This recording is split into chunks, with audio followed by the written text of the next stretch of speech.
Different types of radioactive radiations are emitted when a radioactive nucleus is converted to a more stable nucleus, and those uh, different forms of radiations we're going to discuss now. The first one is the alpha particles, and we can show alpha, it's a high energy particle.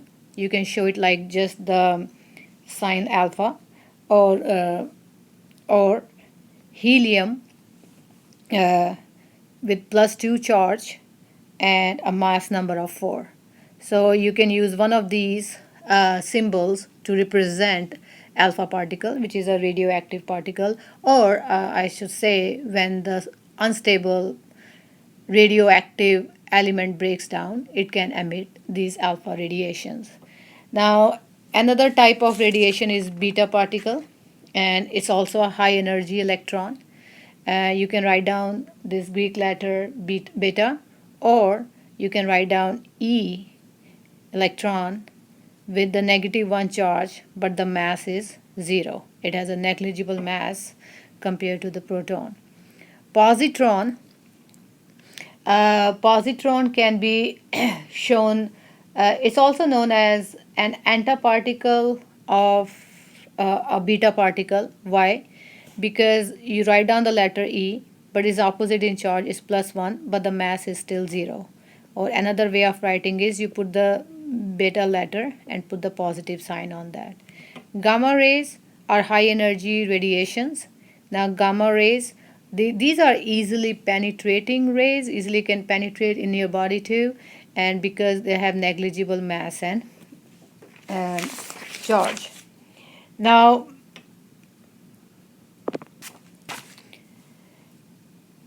look at this practice question. For example, it is dash has a this blank has a negligible mass like a beta particle but is opposite in charge. So it's like negligible mass means 0, but the opposite charge +1. So which one has this?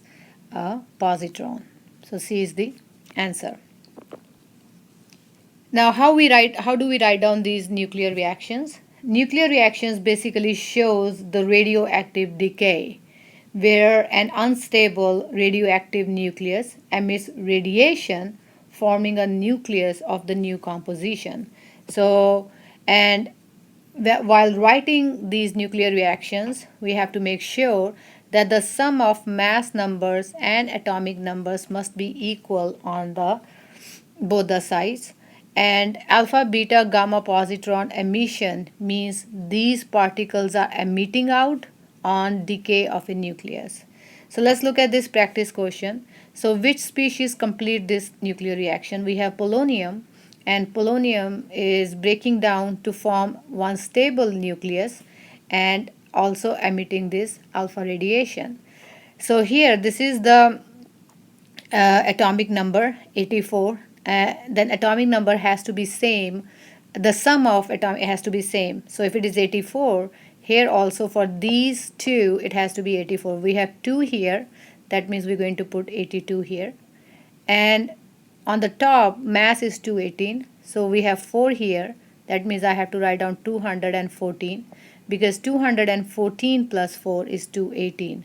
82 plus 2 is 84. So here that means your element is, which one is your element? Now, if you look at A and B, in both the cases, the numbers are same, 82, 214, 82, 214. But if you look in the periodic table, lead is the element with atomic number 82. So B will be the answer. Let's look at 2 more problems. So which species complete this nuclear equation? So here look on the subscript side, +1, -1, 0, 0 plus 0, 0. So so A is beta particle, which we show it like this. Alpha is like this.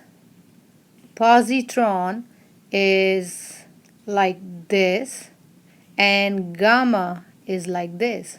So this is the one with no charge, no mass. So that means that will be your answer. Next, which nuclear equation is an example of alpha decay or alpha emission? Means in which of the following reactions the alpha particles are emitting out. So in A, we do not even have alpha particle. Remember, alpha particle is this. B B has alpha particle, but it's not emitting out, it's getting used. C does not have alpha particle. If you look in D alpha particle is emitting out. Emission means it will be on the product side. Again, E does not have alpha particle, so your answer is D. Made with Doodlecast Pro.